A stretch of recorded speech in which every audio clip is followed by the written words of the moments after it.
Who better to have these kinds of conversations with than the femininity enthusiast? I have missed these conversations. I was saying before you joined in that previously I wanted to come, I kept saying I'd rather come as a man in my next life, if there's a next life. But learning about my femininity and what I am endowed with, what I'm capable of, what I have been honored with, oh no, I want to come again. It's a wonderful time to be a woman. It is. Yeah. It's a wonderful time. Yes. It really is. It's an honor. Yeah. We began the conversation on sensitivity. Her sensitivity. I said quite a lot of things, but one of the things I mentioned is the fact that sensitivity is on different levels. When I was talking with you about it this morning, when you said some things that made me feel it was important to focus on physical sensitivity, let me let you talk. Ooh, hello. Okay. So, what is physical sensitivity? So like we spoke about earlier, just looking at the delicateness of the skin, of a woman's skin, and what that points you to. If you look at your skin, or just even feel your skin, how does it feel? It feels soft. I mean, for some people, okay, don't go to your palm, because some of your palm might be hard. But let's look at the top part of your skin. Or but even that, you get to see that it is.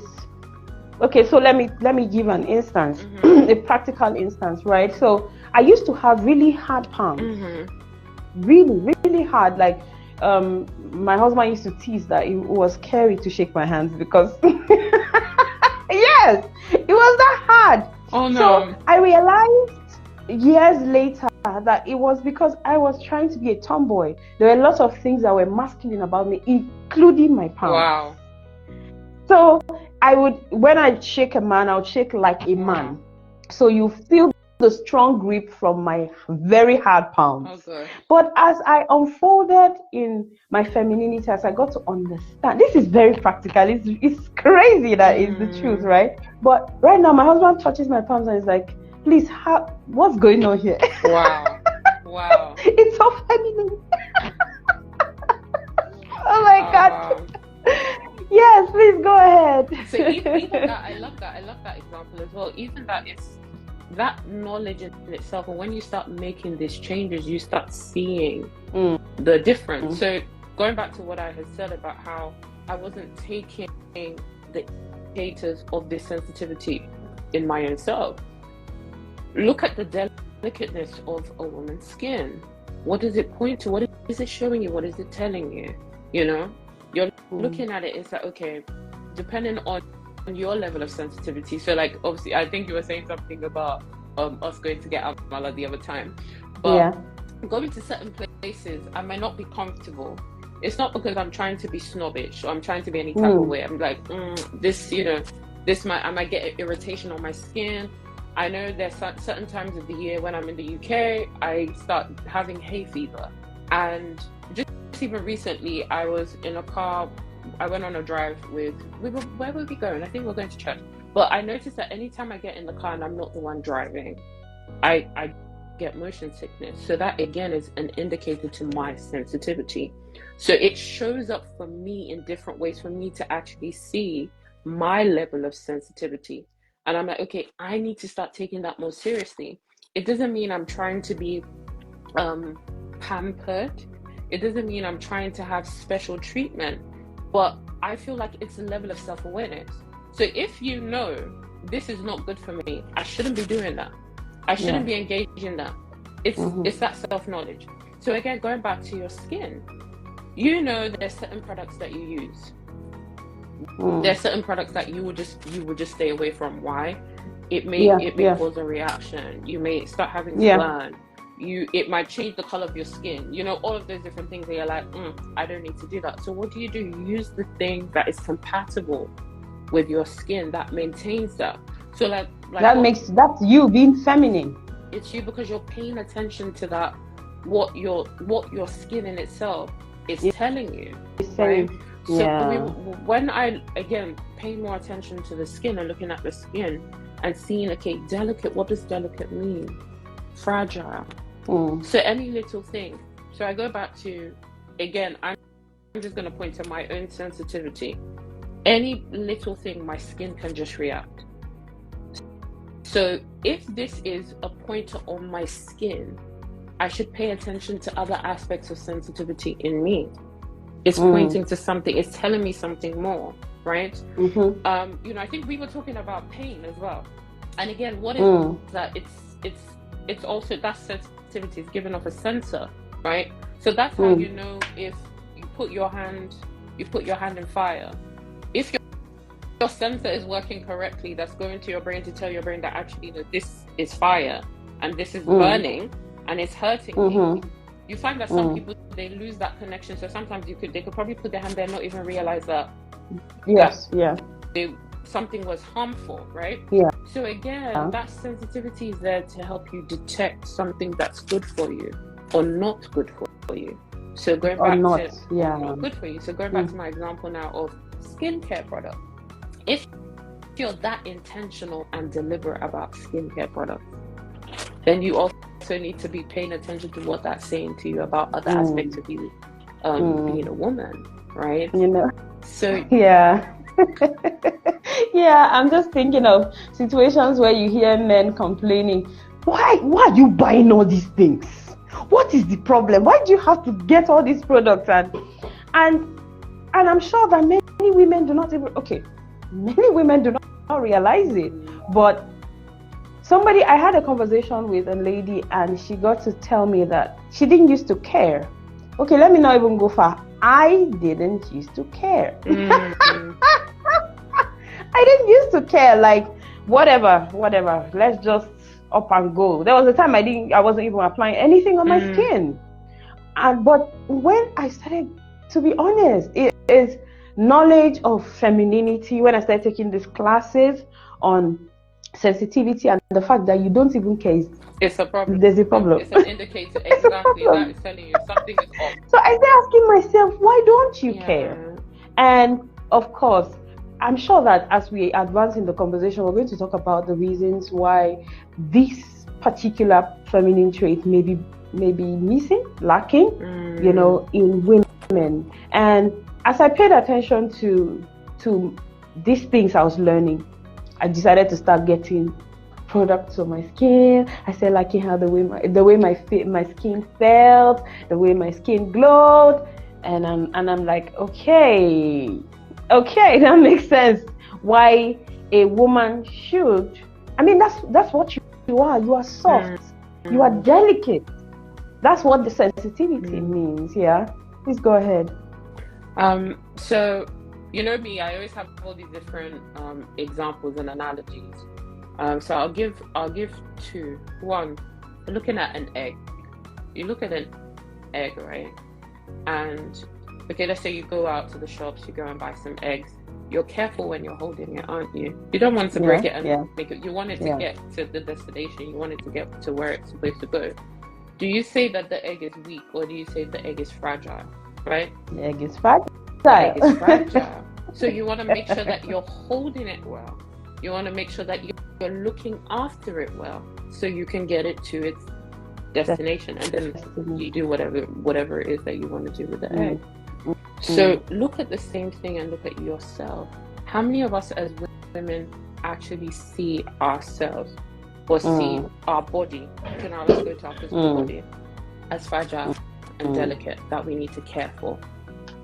Most times, we've spoken about this where we just talk about self-care on the surface level, or self-love on the surface level, where we go to the spa one weekend, or we do this, I buy fish, and we do that, and that's over for that time, right?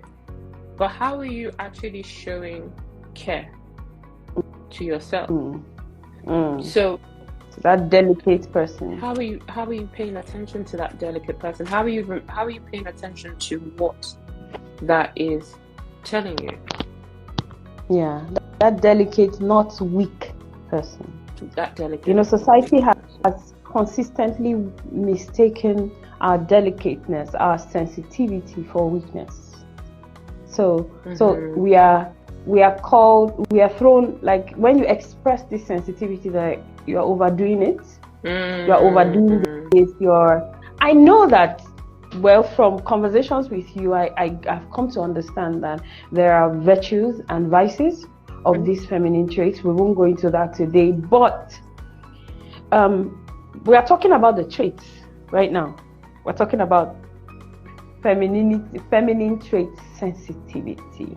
Feminine trait sensitivity, what it is, so that as you listen as a woman, you are aware of what these things that are happening with you mean. And the fact that the reason why I'm emphasizing this now is because women try to shut this part of themselves down because they are consistently made to believe that it is weakness, not knowing that, like I call it, is your superpower. It's your superpower. It's telling you something. I like your analogy about the fire, for instance, how it's a pointer to something. So the delicateness now. So please, I want you to expound on that. How the woman should recognize these things as strengths. Maybe point to various aspects of our physical sensitivity, like you have already started. Different aspects of our physical sensitivity that tell you that there's something going on. This means something. This expresses something. Just thinking about even the time of the month, right? And I was having a conversation with a friend of mine earlier today, and we were talking about how women go through their pain level is different. Each woman's pain level is different during the time of the month, right? And that in itself is also an indicator, because that shouldn't be the case. We shouldn't actually be experiencing that type of pain. So the more severe the pain, you find out it could be something more, right? So it's that sensitivity in itself is a message. It's a message to you. It's a pointer. It's a pointer, right? Okay. No.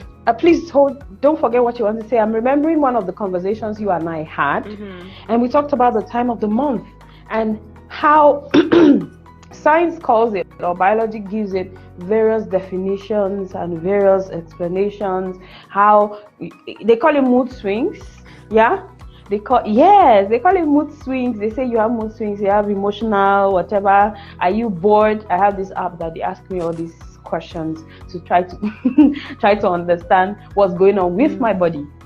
But that conversation we had, it made me realize, I'd like you to talk about it, right? How your body is trying to tell you to go inward. Please, let's talk about it. I'm already excited. Yeah, so even exactly like, even that with the time of the month, I think to realize that, okay, your body is doing various different things, and it's also pointing to you that, okay, this is a time. So going back to the time of the month now, this is the time where you need to pull back, you need to retreat, you need to possibly take stock of what's been going on in your body, because your body is now shedding something, right? So it's everything in itself is a pointer, and I find that sensitivity is also helping. It's showing you how to live, how best for you to live, what works best for you in any given situation. Yeah, you know that the day after we spoke about this, I became very conscious of it. So the next time, usually during my time of the month, I'll just be, what I used to term it as was withdrawn, almost like I'm depressed. Like I would rather not want anyone around me. I don't want to talk to you. Don't just get out of my space. That's how I was. But from the moment you and I spoke about this, I became very conscious of it, and oh my God, it became my time of retreat. My time of the month became my time of retreat. I became more conscious, like I would sit with myself, ask myself, like you said, take stock, ask myself what's going on with me right now. How do I feel? What has been happening? And okay, I feel like it has improved my spiritual journey. Can you believe that? It's being conscious of that. Just being conscious. Just being conscious. It's true. I remember there was a time in my life, I can't where I was told about, okay, you know, when you hear, okay, first of all, cleanliness is next to godliness. Yeah. Right? And then they would point all these different things. A woman should be this, a woman should do that. You need to take care of this, you need to make sure it's clean. And at some point I used to just kind of question all of these things. But I found that so for me, at some point, I realized that I didn't like to be in the kitchen so much anymore. I didn't like to cook. I didn't like to, I was over it. But I was then beating myself up about the fact that, I didn't want to do these things anymore. I felt like I was being lazy. But then, when I went inward and I started to gain the knowledge, I saw that, no, there is bruising somewhere. There is something that's happened with your femininity. And as I started to, regain that self-knowledge of my womanhood and my femaleness, those things started to come back little by little. It wasn't someone told me, go and do this.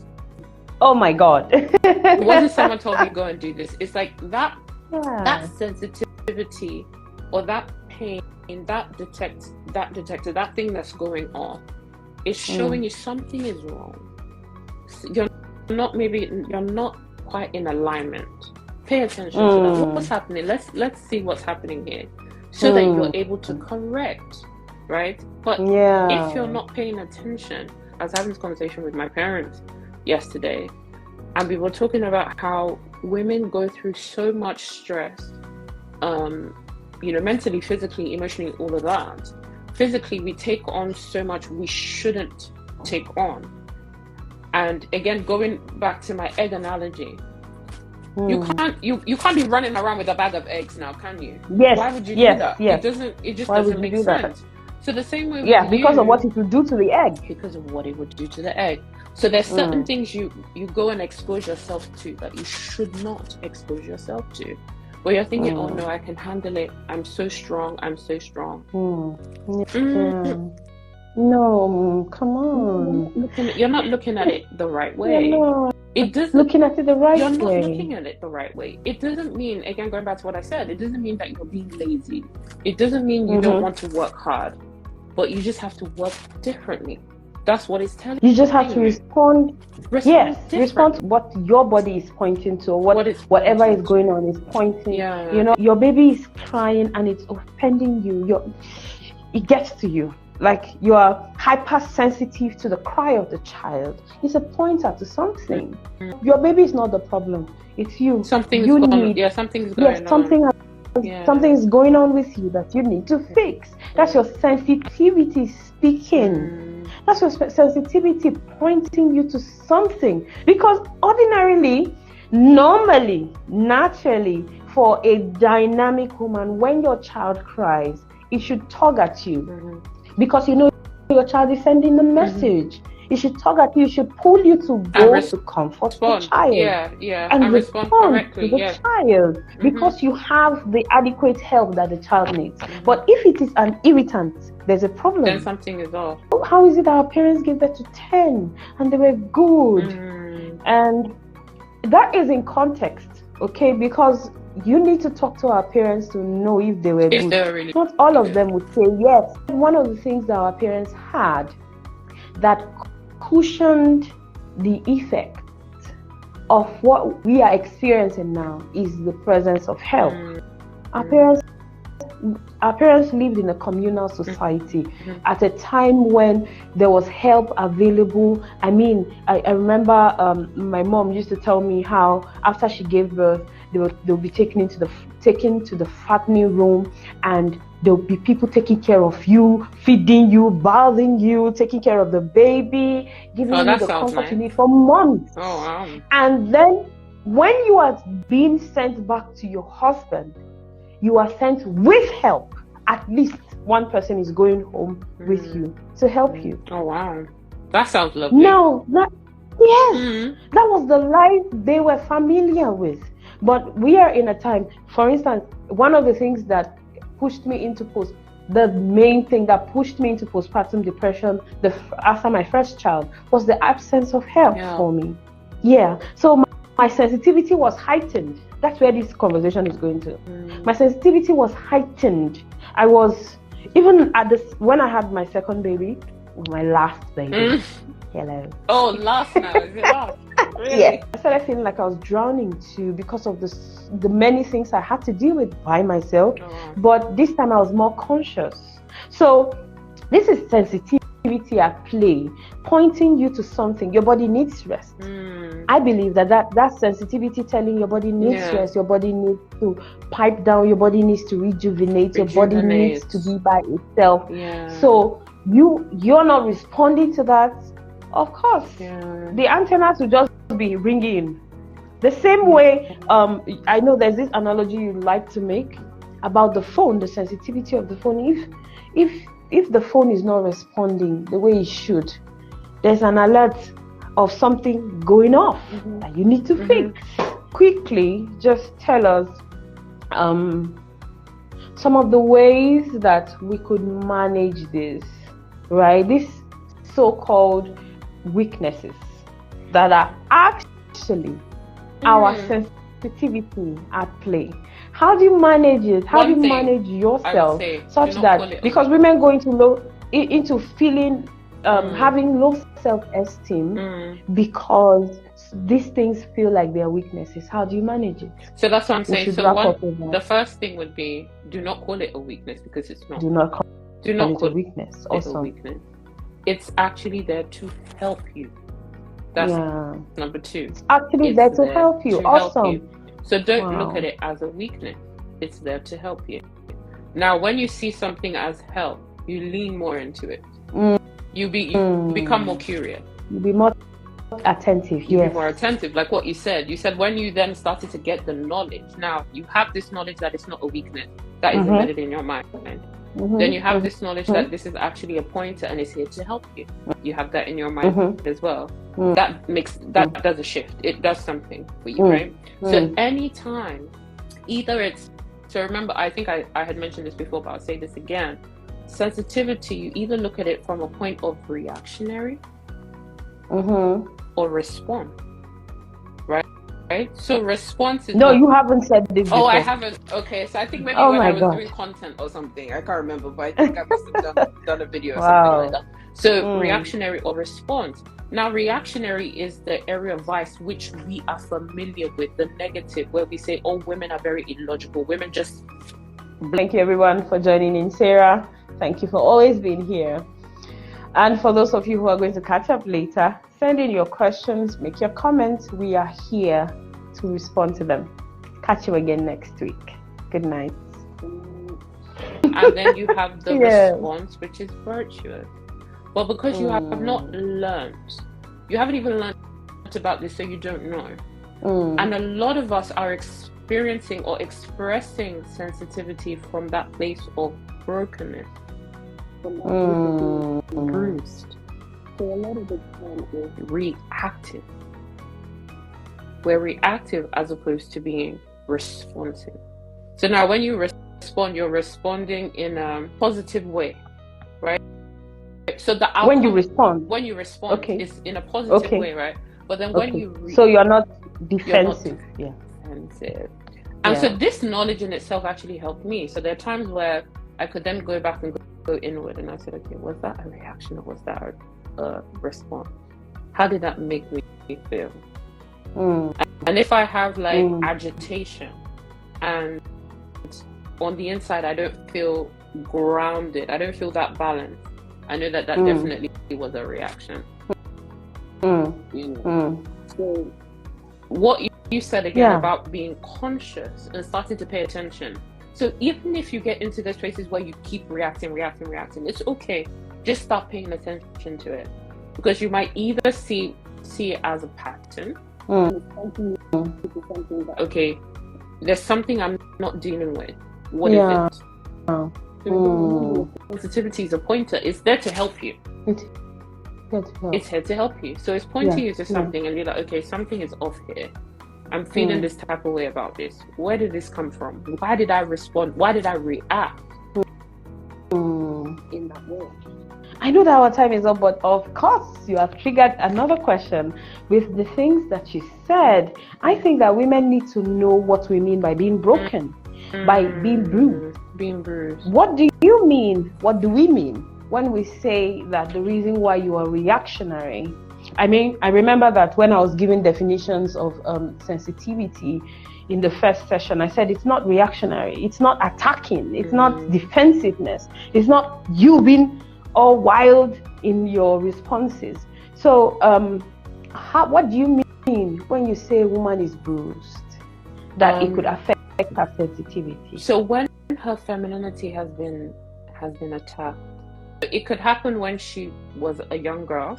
Yeah, it could happen when she was a teenager, so adolescent. It could happen as a young adult or even as a full-grown as an woman. older woman. At different points.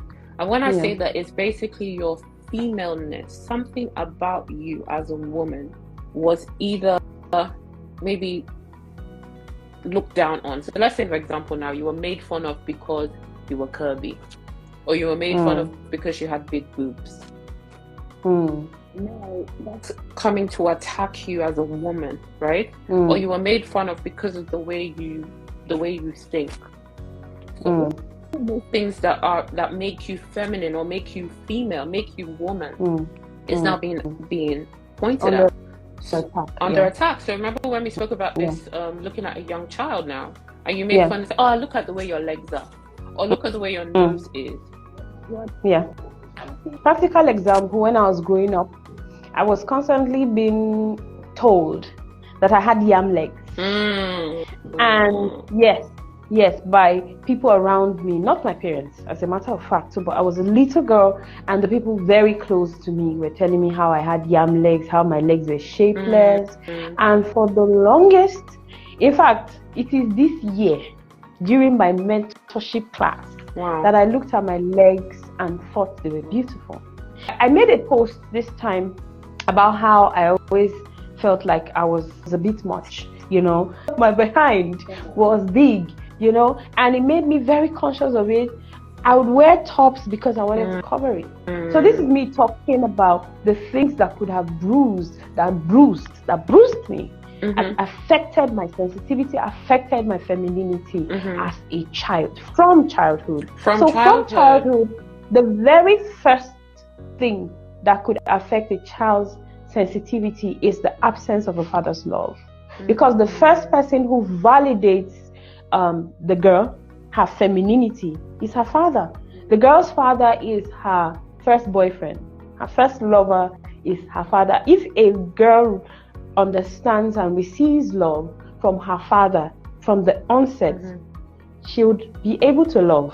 She would understand love. She would be able to love. She would understand love when she sees it, and she would receive love.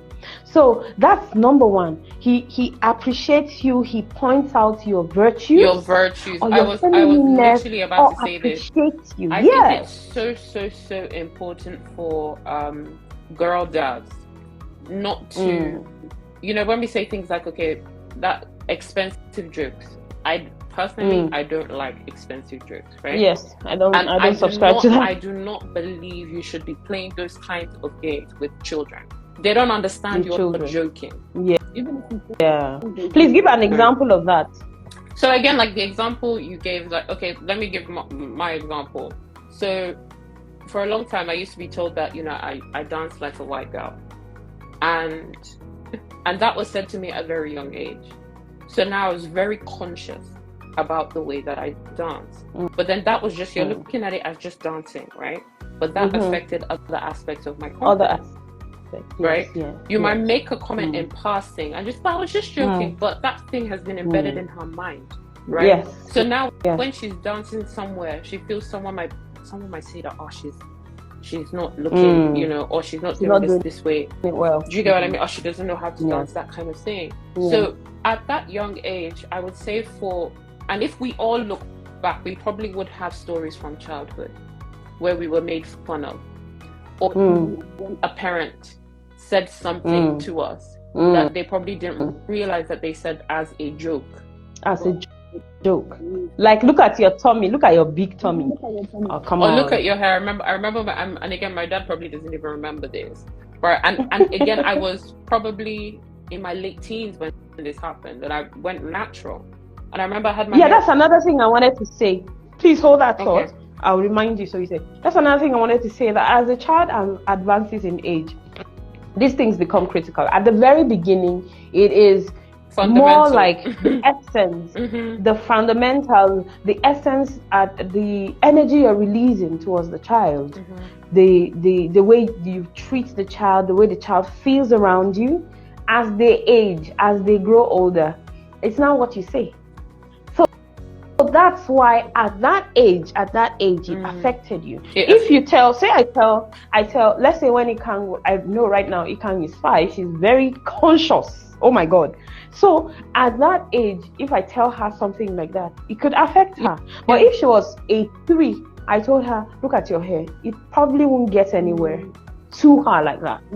So because of your age, at your late teens, your dad was saying something to you. Yeah, so he was like, I had my hair in the twist out. So when you twist it and then you just take out the twist and it has the the curls in there. And I loved my hair like that. So my dad had said, are you not gonna do anything with your hair? And I just like, what do you and mean? You had done everything with it. I think at that point as well, because they had equated. And again, these are things that they're not conscious of. They're not. But they had equated, straighter hair, so relaxed hair as more presentable, as beautiful. And now you're going back to your natural hair, like do something with your hair. Why like, but I did it. Want to do that? You know what I mean? I did something. But I did it. Yeah. It's something. But at that point, would I say that I was more confident in myself and I was more self-aware, because I'm like, this is the natural hair growing out of my head. I can't not like my natural hair. It just doesn't make sense. I've passed that point. But I still remember it. Why? It's stuck. This is over what? Like more than 15 years ago? I still remember it. It's stuck. Right? Yeah. So when we're talking about these jokes and things like, please just refrain. Go and make a joke with somebody else. Like, go and make a please a don't joke go near that little human being. Right? Like, yes, go and make a joke with somebody your age. That will understand that. Leave that little child alone. Please. I don't know why people feel that because we say it's femininity, you cannot come and pay attention to this. You don't know how much you will be affected as a man if you listen to these things. It would help you understand the woman better. Of course, you will treat your child, your boy child differently, your girl child differently, because these rules apply. As a mother, the way you deal with your boy child, okay, this is a conversation for another day. Today, we have focused on sensitivity, physical sensitivity. Yes. Next week, hopefully, we are going to have another conversation around sensitivity. I wanted to just go right on to passivity, but I looked at the fact that I needed to bring it home. People needed to, beyond all of the understand as much as you think. As much as I think. I needed to bring it home. I needed you to see it in practical, in your physicality. Your very skin is telling you something. Your very, very feelings. Imagine that your time of the month is sending you a message. Imagine that. That is your sensitivity at play. So I'm so glad that you came on the session with me tonight, and we have had such an amazing time. And thank you for sharing. You should follow Olamide on Instagram. I know that's where she's most active. Instagram, LinkedIn. You should follow her. If you follow her on Facebook, it's not a bad idea. But a bad idea. You can still follow me. On Instagram, she's very active. Follow her. She has a lot of things she's putting out about you, mother, nurturer. I was having a conversation with some friends yesterday, and I told them I got to the point where I realized that I was constantly saying what an honor it is that I am given the privilege of birthing a God in expression, right? And then I woke up one day to realize that I have also been a God that was not meant. Wow. And for this God that I'm raising to be fully expressed, I have to wake up. This God has to be fixed. Yes. This God has to wake up, has to manifest.